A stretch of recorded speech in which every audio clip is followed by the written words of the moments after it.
Yo yo yo, halo semuanya, selamat datang kembali di channel Randy Story. Di sini kita akan melanjutkan kembali kisah Cian setelah dirinya berhasil menyelamatkan Alice dari kematian. Selain itu, Cian juga telah memberikan Cecilia kesempatan kedua untuk menebus semua kesalahannya di masa depan. Cian juga sebelumnya telah melawan Asel dan merasakan kekuatan tak masuk akal yang Asel miliki. Nah, apa yang akan Cian lakukan selanjutnya? Tanpa banyak basa-basi lagi, kita langsung aja masuk ke dalam ceritanya. Kita langsung diperlihatkan Alice dan Brian yang sedang memberikan item kepada Cecilia. Item tersebut bernama Marian's Token yang berguna untuk masuk ke daerah Pruina, karena akses masuk ke Spirit Realm itu cukup dibatasi. Lalu Cecilia pun berterima kasih kepada Alice dan juga minta maaf. Tapi di sini Alice langsung memalingkan wajahnya dan berkata kalau dirinya masih belum memaafkan Cecilia. Jadi Alice minta Cecilia tidak muncul lagi di hadapannya. Cecilia pun mengerti dengan ucapan Alice dan langsung pergi dari sana. Di sisi lain, Cian saat ini sedang berada di atas tebing dan sedang melihat Alice yang berpamitan dengan Cecilia. Di sini Kairam bertanya, apakah tak masalah Cian membiarkan Cecilia pergi begitu saja? Akan lebih baik kalau langsung membunuhnya saja. Cian pun menjawab kalau dirinya sudah membunuhnya di kehidupan sebelumnya. Setelah dipikir-pikir lagi, tidak ada alasan Cian untuk membunuhnya. Apalagi waktu itu Cecilia berada dalam kondisi yang sangat terpuruk karena merasa bersalah telah membunuh Alice. Jadi kali ini, Cian hanya mencoba meringankan beban Cecilia saja karena Cian yakin Cecilia akan membayar hutangnya itu di suatu hari nanti. Sebelumnya, setelah Cian berkata kepada Cecilia kalau perbuatannya itu tidak bisa dianggap ringan, Cian pun langsung menyerang Cecilia. Namun serangannya itu hanya mengenai salah satu lengan Cecilia saja dan Cian anggap kalau Cecilia telah mati satu kali. Cian juga berkata kepada Cecilia kalau Cecilia harus membayar hal tersebut lain waktu. Jadi Cian minta Cecilia untuk bersembunyi sampai Cian memanggilnya. Setelah kejadian tersebut, Cecilia pun berpikir apakah Cian itu bisa melihat masa depan atau tidak. Soalnya Cecilia merasa kalau Cian itu tahu di mana Cecilia akan membayar kesalahannya itu nanti. Jadi jika waktunya telah tiba, Cecilia pun bertekad akan membayarnya suatu hari nanti. Lalu Kairam pun bertanya kembali kepada Cian apakah dirinya sakit atau kenapa. Soalnya sekarang Cian terlihat semakin baik.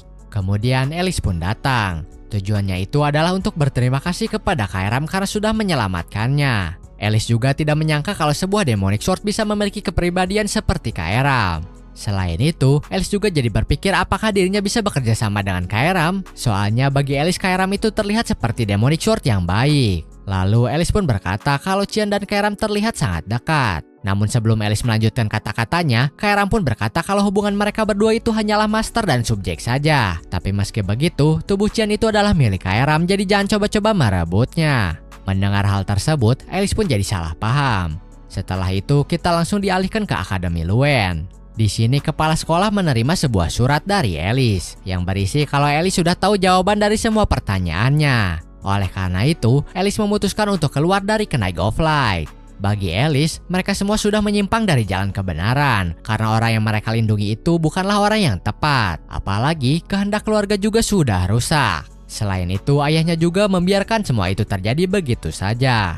Alice juga berkata kalau dirinya akan segera mengunjungi kepala sekolah karena ada sesuatu yang ingin Alice bicarakan menyangkut Asel dan Luinel. Alice akan memberitahu detail lebih lanjutnya ketika mereka bertemu nanti. Jadi Alice meminta tolong kepada kepala sekolah untuk menjaga Cian baik-baik hingga saat itu tiba. Setelah membaca surat tersebut, kepala sekolah pun berpikir kalau keluarga mereka memang kacau. Tapi meski begitu, Alice masih mempedulikan Cian seperti biasanya. Lalu Boris pun datang karena permintaan kepala sekolah. Pembicaraan mereka diawali dengan kepala sekolah bertanya bagaimana kehidupan Boris di akademi. Boris pun menjawab kalau dirinya masih mencoba beradaptasi dengan perlahan. Kemudian, kepala sekolah pun langsung masuk ke intinya kenapa dirinya memanggil Boris ke tempatnya. Kepala sekolah itu memanggil Boris karena dirinya sudah tahu kalau Boris bekerja di bawah perintah Luinel. Jadi kepala sekolah bertanya apa tujuan Boris datang ke akademi. Boris pun menjawab kalau dirinya sedang mencari seseorang dan sepertinya Boris sudah menemukannya. Lalu kepala sekolah pun langsung memerintahkan Boris untuk melepaskan orang yang sedang dirinya cari. Karena jika orang tersebut adalah orang yang ada di pikiran kepala sekolah, maka sebaiknya Boris mengurungkan niatnya itu. Kalau tidak, maka Boris harus berurusan dengan dirinya. Mendengar hal tersebut, Boris pun langsung menjawab kalau dirinya mengerti dengan maksud kepala sekolah. Setelah itu, Boris pun keluar dari tempat kepala sekolah dan saat ini dirinya sedang menulis laporan. Boris juga tidak menyangka kalau Cian memiliki koneksi yang bagus dengan kepala sekolah. Lalu Hearthcrea pun bertanya, apa yang mau Boris lakukan sekarang? Kalau ada orang lain yang terlibat mungkin akan jadi sulit untuk menghadapi Qian. Jadi Boris harus lebih hati-hati apalagi Karam itu memiliki tubuh fisik tidak seperti dirinya. Boris pun menjawab kalau begitu dirinya hanya perlu memutus semua koneksi yang dimiliki Qian saja. Jadi Hearthcrea bisa menyerahkan semuanya kepada Boris. Kemudian Serika pun datang menghampiri Boris karena dirinya diminta menemuinya. Tanpa basa-basi, Boris pun langsung bertanya tentang Qian dan mulai berkata kalau dirinya tertarik dengan orang-orang terdekat Qian sambil menyebutkan nama asli Serika dan pengikut Miss. Mendengar hal tersebut, Serika pun terkejut dan langsung mengeluarkan senjatanya. Namun Boris sudah siap untuk mengatasi serangan Serika dan mengeluarkan skill terlebih dahulu yang bernama Hellhound. Tapi bagi Serika, serangan tersebut bukanlah apa-apa karena Serika bisa langsung mengatasinya. Selain itu, Serika juga langsung menggunakan Fog Domain-nya kepada Boris agar tidak ada orang lain yang mengganggu pertempurannya. Setelah itu, Serika pun berkata kalau dirinya tidak tahu bagaimana Boris bisa tahu identitasnya. Tapi kalau sudah tahu berarti Serika harus membersihkan Boris sekarang juga. Boris pun langsung berkata kalau dirinya tidak akan mudah untuk dibersihkan. Mendengar hal tersebut, Serika pun memuji kepercayaan diri Boris. Tapi Serika juga ingin tahu Boris bisa bertahan berapa lama melawan dirinya dengan kepercayaan diri seperti itu. Lalu para anggota MIS pun langsung bermunculan mengepung Boris. Namun Boris tidak gentar sama sekali dan langsung mengeluarkan kemampuannya sambil berkata kalau dirinya akan meladeni semuanya sekaligus. Lalu kita langsung dialihkan ke tempat Qian berada. Di sini Qian dan Brian baru saja kembali dari lembah Lemea. Kemudian, Nana pun langsung menerjang maju ke arah Qian karena merasa senang Qian sudah pulang. Melihat Nana yang seperti itu, Qian pun bertanya bagaimana keadaan Nana. Nana pun menjawab kalau dirinya baik-baik saja dan dirinya juga menuruti perintah Serika sesuai permintaan Qian. Ternyata selama ditinggal, Nana itu melalui latihan Serika supaya tidak lepas kendali lagi dan bisa mengendalikan kekuatannya. Karena kejadian sewaktu perjamuan berdarah itu tidak boleh sampai terjadi lagi. Latihan dari Serika sepertinya mungkin sulit, tapi Serika itu adalah orang yang paling hebat soal mengendalikan instingnya. Jadi Qian pun percaya kepada dirinya untuk melatih Nana. Lalu Qian pun berkata kembali kepada Nana kalau dirinya sudah berjuang dengan baik. Nana pun berkata kalau hari ini tidak ada latihan karena Serika katanya sedang ada perlu. Mendengar hal tersebut, Qian pun sedikit terkejut dan bertanya-tanya Serika ada keperluan apa. Kairam pun muncul dan menjawab sepertinya Serika sedang melakukan pembersihan karena Kairam sendirilah yang menyuruh Serika membersihkan Boris. Kairam juga menjelaskan kalau Boris itu ada di akademi sebagai instruktur. Jadi seharusnya Serika bisa membersihkannya karena sama-sama instruktur. Namun Qian pun berkata kalau Aerus seharusnya tidak mungkin mengizinkan hal tersebut. Apalagi lawannya itu bukan hanya Boris saja melainkan Hearthcrea juga. Mengetahui Kairam juga tahu tentang Hearthcrea, Qian pun sedikit kesal karena Kairam tidak memberitahu apapun kepada dirinya. Lalu Qian pun berkata kembali kalau saat ini bukan waktunya untuk beristirahat karena latar belakang Boris itu sangat berbahaya. Oleh karena itu, mereka harus segera pergi dan membantu Serika. Jadi Qian minta Brian untuk menjaga Nana dan Emily. Di sisi lain, Brian pun saat ini sedang makan masakan Emily karena tidak tahan lapar sekali. Kemudian Brian bertanya apakah Qian ingin Brian ikut juga. Qian pun menjawab kalau dirinya akan pergi bersama Kairam saja. Selain itu, Qian juga meminta Brian untuk membawa Nana dan Emily ke Breneau. Sementara itu, Qian akan menyusul setelah masalahnya selesai.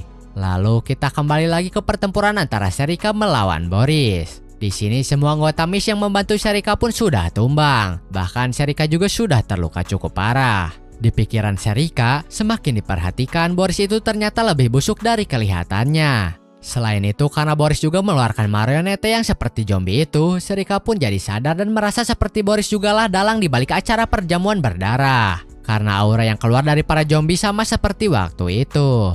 Namun kali ini mereka terasa lebih kuat. Kemudian, Boris pun berkata apakah baru segini saja sudah lelah? Padahal dirinya baru mengeluarkan hidangan pembuka saja. Masih ada hidangan utama dan penutup jadi Serika harus bertahan sedikit lebih lama lagi. Lalu Boris pun langsung memerintahkan para zombie untuk menyerang Serika. Untung saja Serika bisa menghindari serangan tersebut. Serika juga mengeluarkan skillnya untuk mengalahkan para zombie yang mendekatinya. Sampai berbagai macam skill sudah Serika keluarkan. Setelah itu, ketika Serika membuat celah, Boris pun mulai mengeluarkan magic lanjutan untuk menyerang Serika. Selain itu, semakin lama pertempuran berjalan, para zombie pun mulai bisa membaca setiap pergerakan dari Serika. Jadi Serika mulai mengalami kesulitan untuk melawan para zombie terus-menerus. Bahkan kali ini, zombie-zombie tersebut juga bisa meledakkan diri mereka sendiri dan membuat Serika makin kesulitan lagi. Para zombie pun terus berdatangan dan meledakkan diri mereka.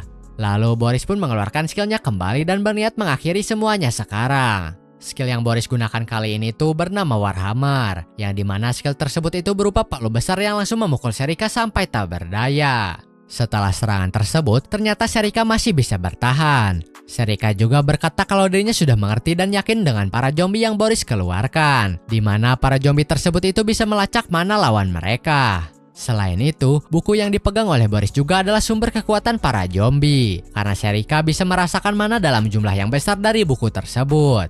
Buku tersebut itu disebut dengan sebutan Divine Armament. Mendengar hal tersebut, Boris pun memuji penalaran Serika terhadap dirinya. Tapi bagi Boris, meskipun Serika sudah tahu hal tersebut, Serika tidak akan bisa berbuat apapun. Boris juga berkata kalau dirinya tidak kekurangan pasukan. Jadi sebaiknya Serika menyerah saja sekarang karena perlawanannya itu sia-sia saja. Namun Serika pun bangkit kembali dan berkata kalau dirinya tidak akan menyerah. Serika juga langsung mengeluarkan teknik rahasianya di mana dirinya langsung mengeluarkan sebuah monster bernama Greedy Mammon yang akan membantunya melawan Boris. Melihat hal tersebut, Boris pun tidak menyangka kalau teknik seperti itu ada. Apalagi mana yang Boris rasakan dari Serika itu sudah sepenuhnya lenyap. Lalu Mammon pun langsung menyerang para zombie dan berhasil mengalahkan cukup banyak. Sampai-sampai Boris pun merasa kesal karena dirinya sudah mengumpulkan semuanya dengan susah payah. Selain itu, Boris juga benar-benar tidak menyangka kalau Serika bisa mengubah mananya sendiri menjadi monster seperti itu. Namun, tindakan Serika itu tidak lebih dari mengulur waktu saja bagi Boris. Karena sekarang, tubuh Serika hanyalah tubuh kosong tanpa mana sedikit pun. Kemudian, Boris pun hendak mengeluarkan skillnya kembali kepada Serika. Tapi tiba-tiba Serika pun bergerak dengan sangat cepat ke belakang Boris untuk menyerangnya. Untung saja Boris masih sempat mengeluarkan perisai magic untuk menahan serangan Serika barusan. Boris juga mulai merasa heran dan berpikir bagaimana Serika bisa bergerak secepat itu tanpa mana.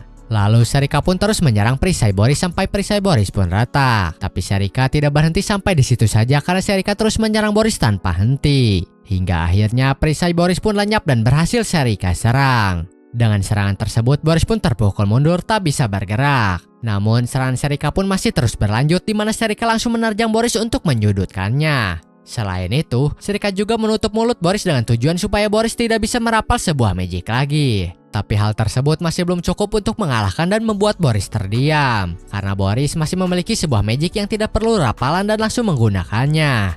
Dengan magic tersebut, mereka berdua pun berakhir terpental. Setelah itu, mereka berdua pun mulai bersiap untuk saling menyerang kembali. Di sini Boris melayangkan banyak serangan ke arah Serika, tapi Serika masih bisa menangkis dan menghindari serangan Boris tersebut hingga Serika pun berhasil menuju tempat Boris lagi. Setelah sampai, Serika pun langsung menendang Boris dari atas hingga Boris pun terjatuh sangat keras ke tanah. Kemudian dilanjutkan lagi dengan Serika yang berniat menyerang Boris dari atas dan berkata kalau dirinya akan mengakhiri pertempurannya sekarang juga. Tapi Hearthcrea tidak membiarkan Serika membunuh Boris begitu saja dan langsung melindunginya. Melihat Hearthcrea yang melindungi Boris, Serika pun tidak percaya item bisa melakukan hal tersebut. Lalu Hearthcrea pun berkata kepada Boris kalau mereka kekurangan informasi tentang Serika. Kalau dilihat dari kemampuannya, Serika itu berada di level yang cukup tinggi di antara pengikut Aero yang lainnya. Oleh karena itu, Hearthcrea pun meminta Boris untuk mundur terlebih dahulu karena kemampuannya belum cukup untuk bisa mengalahkan Serika. Di sisi lain, Boris pun berdarah dan warna darahnya itu adalah hitam. Melihat hal tersebut, Serika pun cukup terkejut karena Boris itu ternyata adalah anggota Black Bloodkin. Serika terkejut itu karena dirinya tahu anggota Bloodkin itu sudah musnah. Dengan melihat darah tersebut, Serika pun jadi sangat yakin kalau dalang di balik perjamuan berdarah itu adalah Boris. Karena hanya anggota Bloodkin saja yang bisa berbuat seperti itu. Melihat Serika yang sudah tahu kebenarannya, Boris pun berkata kalau sudah ketahuan seperti itu sepertinya dirinya tidak bisa bekerja lagi di akademi. Lalu Serika pun maju kembali untuk menyerang Boris. Tapi di sini Boris sangat percaya diri karena masih memiliki Hearthcrea yang bisa melindunginya. Namun meski begitu, serangannya akan menuju Boris itu tidaklah dari Serika saja, tapi dari Mammon juga yang berada di belakang Boris. Mengetahui hal tersebut, Boris pun terkejut karena dirinya melupakan Mammon. Tapi meski sudah diserang dari dua arah, Hearthcrea pun masih bisa menahan serangan mereka. Di sisi lain, Sherika pun berpikir apakah dirinya benar-benar tidak bisa menembus perisai Boris. Kalau saja Boris tidak memiliki hair care, pasti pembersihan Boris akan sangat mudah. Setelah itu, di belakang Sherika pun tiba-tiba muncul retakan dan membuat Sherika terkejut karena tiba-tiba ada orang yang bisa memasuki POG domainnya. Ternyata orang tersebut adalah Qian yang datang-datang langsung maju dan ikut menyerang Boris bersama dengan Sherika. Melihat hal tersebut, Boris pun terkejut karena tidak menduga kalau Qian akan datang tiba-tiba. Di sisi lain, Kairam pun masuk ke dunia hair care dan menyudutkannya dan berkata kalau dirinya tidak enak melihat hair care kesusahan seperti itu. Hair care pun bertanya bagaimana Kairam bisa menemukannya dan apa urusan Kairam datang menemuinya. Kairam pun menjawab kalau dirinya menemukan hair care karena instingnya. Apalagi hair care itu orang munafik, jadi Kairam bisa mencium bau orang munafik seperti dirinya. Mendengar hal tersebut, hair care pun merasa sedikit kesal dan mulai mengancam Kairam dan berkata kalau dirinya sudah memperingatkan Kairam sebelumnya kalau Kairam telah memilih pihak yang salah. Lalu hair care pun langsung mengeluarkan autoritinya dan membuat Kairam terkejut. Sementara itu, Sherika dan Qian pun masih berusaha menyerang perisai Boris dengan sekuat tenaga. Tapi karena hair care mengeluarkan autoritinya, Sherika dan Momon pun mulai terpental mundur menyisakan Qian yang masih menyerang Boris. Melihat Qian yang bisa menahan autoritinya, hair care pun heran dengan kekuatan yang dimiliki Qian dan mulai bertanya-tanya kekuatan apa itu, karena tidak mungkin Kairam bisa menahannya. Kemudian, Boris pun mulai mengeluarkan skillnya kembali untuk membantu hair care melawan Qian. Tapi hair care melarang hal tersebut karena mereka tidak cukup kuat untuk melawan Qian. Lalu Qian pun masih bersikeras terus melawan Boris dengan tekad yang kuat ingin membunuhnya. Hingga akhirnya Qian pun berhasil menembus hair care dan membuat perisainya lenyap. Karena perisainya lenyap, pertahanan Boris pun jadi terbuka lebar dan membuat Qian bisa menusuk Boris dengan mudah. Boris yang tertusuk pun merasa panik karena Qian bisa melakukan hal tersebut. Boris juga jadi menyimpulkan ternyata gambaran dari kabut yang menutupi matahari itu ternyata adalah Qian. Oleh karena itu, karena Qian akan mengancam Asal di masa depan, Boris pun memutuskan untuk menyingkirkan Qian sekarang juga, selagi hair care masih memiliki kekuatan. Lalu Boris pun langsung mengeluarkan kekuatannya untuk melawan Qian. Dan di sini pertarungan mereka pun sangat intens sekali. Di sisi lain, Sherika pun berpikir kalau dirinya harus segera bertindak karena Qian pasti tidak akan mampu menahan mana besar yang dikeluarkan hair care dan Boris. Setelah itu, Sherika pun langsung maju untuk menarik Qian yang hendak dilahap oleh Boris. Untung saja Sherika tepat waktu menarik Qian karena kalau tidak Qian bisa saja mati begitu saja. Dengan begitu, pertarungan intens mereka pun berhenti dan membuat Boris bisa kabur dari POG domain Sherika berkat kekuatan hair care. Kemudian setelah Boris berhasil kabur dan pembersihan pun gagal, Qian pun berdiri dan bertanya kepada Sherika kenapa dirinya menghentikannya. Sherika pun menjawab kalau dirinya hanya berusaha menyelamatkan Qian. Qian pun menjawab kembali justru dirinya lah yang telah menyelamatkan Sherika dan datang membantunya. Mendengar hal tersebut, Sherika pun merasa kesal. Sedangkan Qian pun mulai bertanya kepada Kairam apakah dirinya baik-baik saja.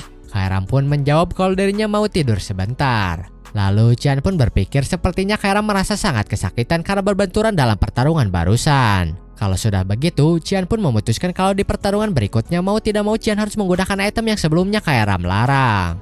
Setelah itu, kita langsung dialihkan ke Bereneau yang merupakan kota perdagangan di dekat Luen. Di sini ada Alice yang sedang bertemu dengan kepala sekolah. Awalnya, Alice mengira kalau kepala sekolah tidak akan datang karena kepala sekolah jarang keluar dari akademi. Tapi ternyata dirinya datang hanya untuk Alice karena merasa pembahasannya akan sangat penting dan serius. Lalu kepala sekolah pun langsung ke topik pembicaraannya, di mana dirinya berkata kalau kehendak keluarga itu tidak terlalu penting dan dirinya sudah menduga kalau Alice akan keluar dari Knight of Light untuk memilih jalan Alice sendiri. Kepala sekolah juga berkata kalau Asel dan Luinel benar-benar menjadi masalah yang sangat besar sekarang. Alice pun bertanya apakah kepala sekolah tahu sesuatu tentang Asel. Kepala sekolah pun menjawab kurang lebih dirinya tahu, tapi dirinya ingin bertanya terlebih dahulu bagaimana pendapat Alice kalau Asel menjadi kepala keluarga nantinya.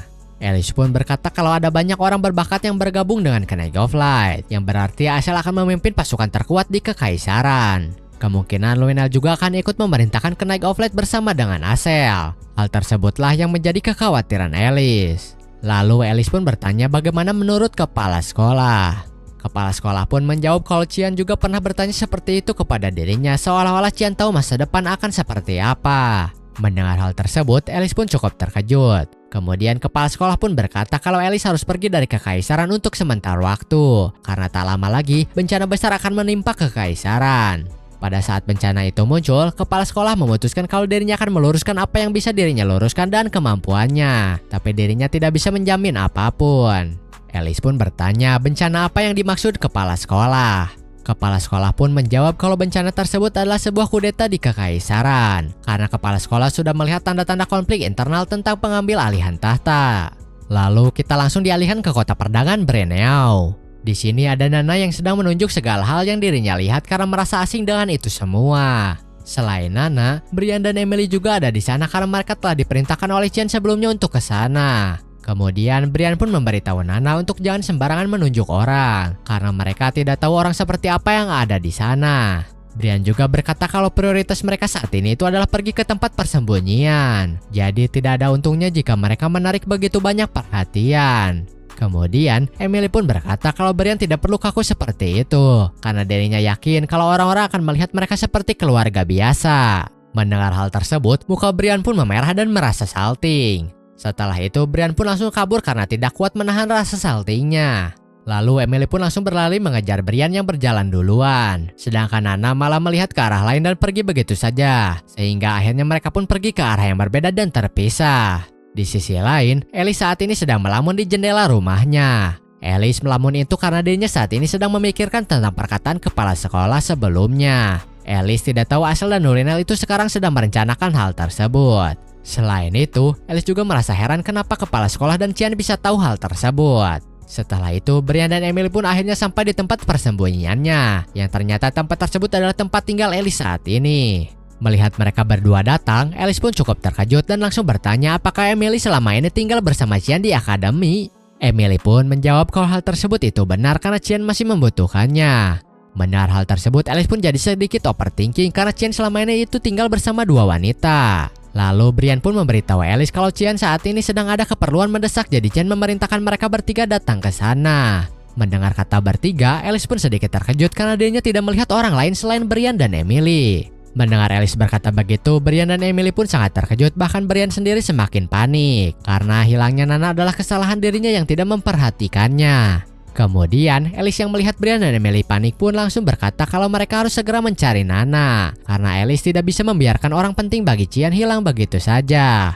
Setelah itu, kita langsung dialihkan ke tempat orang-orang yang sebelumnya ditunjuk oleh Nana. Di sini mereka baru saja memasukkan sesuatu ke dalam sebuah ruangan di sebuah kapal, dan berkata kalau mereka akan mendapatkan bayaran yang besar kali ini. Kemudian, mereka pun turun dari kapal dan hendak melaporkan hal tersebut kepada kaptennya. Namun di hadapan mereka muncullah Nana yang membuat mereka heran kenapa Nana berkeliaran sendirian. Lalu mereka pun bertanya kepada Nana di mana dirinya tinggal. Nana pun tidak menjawab pertanyaan tersebut dan malah menunjuk ke arah ruangan di kapal. Nana menunjuk itu karena dirinya mencium sesuatu yang tidak asing bagi dirinya dari tempat tersebut. Mendengar hal tersebut, mereka berdua pun langsung terpikirkan niat jahat dan menganggap Nana itu adalah sumber uang. Setelah itu, mereka pun berkata kepada Nana kalau di dalam kapal itu ada banyak makanan enak termasuk permen. Nana yang mendengar kata permen pun merasa senang dan ingin meminta permen tersebut kepada mereka. Tapi sebelum itu, Nana pun mulai teringat dengan perkataan Cian kepada dirinya, di mana Nana tidak boleh mengikuti orang yang menawarinya permen. Namun meski Nana mengingat hal tersebut, Nana pun tidak peduli dan langsung ikut dengan mereka. Lalu ketika mereka sudah ada di depan ruangan kapal, Nana pun teringat kembali dengan perkataan Cian, di mana Nana tidak boleh masuk ke tempat yang gelap dan tertutup ketika disuruh oleh seseorang. Namun kali ini Nana juga tidak peduli dengan hal tersebut dan langsung masuk ke ruangan tersebut. Sementara itu, ketika Nana sudah masuk, mereka pun merasa senang karena mereka akan mendapatkan bonus yang sangat banyak berkat Nana yang mudah dibohongi. Kemudian ketika Nana sudah masuk, Nana pun heran karena tidak melihat permen di manapun. Yang ada di sana hanyalah anak-anak yang memiliki rasa setengah manusia. Setelah tahu tidak ada permen di sana, Nana pun merasa sedih karena sudah dibohongi dan akan menangis. Nana juga meminta maaf kepada Cian karena tidak mendengarkan perintahnya. Namun ketika Nana mencium aroma yang sebelumnya lagi, Nana pun langsung mendekati aroma tersebut. Tanpa pikir panjang, Nana pun langsung membuka kain yang menutupi aroma tersebut. Dan ternyata aroma tersebut itu berasal dari monster high grade yaitu Red Gnoll. Awalnya, Gnoll tersebut menunjukkan kewaspadaannya kepada Nana. Tapi ketika sudah disentuh oleh Nana, Gnoll tersebut pun langsung tunduk begitu saja. Lalu Nana pun bertanya kenapa Gnoll tersebut ada di sana. Apakah Gnoll tersebut butuh bantuan untuk dikeluarkan? Gnoll pun menjawabnya dengan menggonggong. Dan Nana pun langsung membengkokkan kurungan besinya dengan sangat mudah dengan kekuatannya. Melihat Nana yang begitu kuat, anak-anak yang dikurung pun langsung meminta bantuan kepada Nana juga untuk mengeluarkan mereka. Mendengar hal tersebut, Nana pun memasang wajah yang menyeramkan. Di sisi lain, orang yang membohongi Nana sebelumnya pun saat ini sedang menghadap ke kaptennya dan berkata kalau mereka sudah siap berangkat. Kapten mereka itu bernama CEO Tolio dari Serikat Dagang Red Genol. Lalu dwarf yang ada di sana pun bertanya kepada Tolio, apakah mereka akan bernegosiasi secara langsung lagi? Tolio pun menjawab kalau Mori saat ini sudah tidak ada, jadi Serikat Dagang Grey juga sudah pasti hancur. Oleh karena itu, sekarang mereka tidak perlu membayar biaya apapun lagi dan membuat keuntungan mereka lebih banyak. Selain itu, Asosiasi Garam juga akan membayar lebih untuk anak muda yang sudah mereka tangkap. Mendengar hal tersebut, dwarf pun merasakan firasat yang tidak enak karena Serikat Albus dan Grey sudah hancur. Tapi Tolio pun berkata kalau mereka tidak perlu khawatir karena mereka masih memiliki Genol Champion bersama mereka. Setelah itu, ledakan pun terjadi di kapal tempat Nana berada. Kemudian Nana pun langsung muncul di hadapan mereka. Tujuan Nana datang itu adalah karena dirinya marah atas semua perbuatan mereka di mana mereka telah menculik banyak anak setengah manusia. Sehingga Nana pun tidak bisa memaafkan perbuatan mereka dan akan menghukum mereka semua. Mungkin cukup sekian untuk video kali ini. Kita akan bertemu lagi di video selanjutnya untuk lanjutan dari kisah Cian setelah dirinya dan Serika gagal melakukan pembersihan kepada Boris. Selain itu, saat ini Nana sedang merasa marah kepada orang-orang yang telah menculik anak-anak untuk dijual ke kerajaan garam. Nah, apa yang akan Nana lakukan untuk menghukum orang-orang tersebut? Kita nantikan saja kelanjutannya di video selanjutnya. See you in the next video. Bye-bye.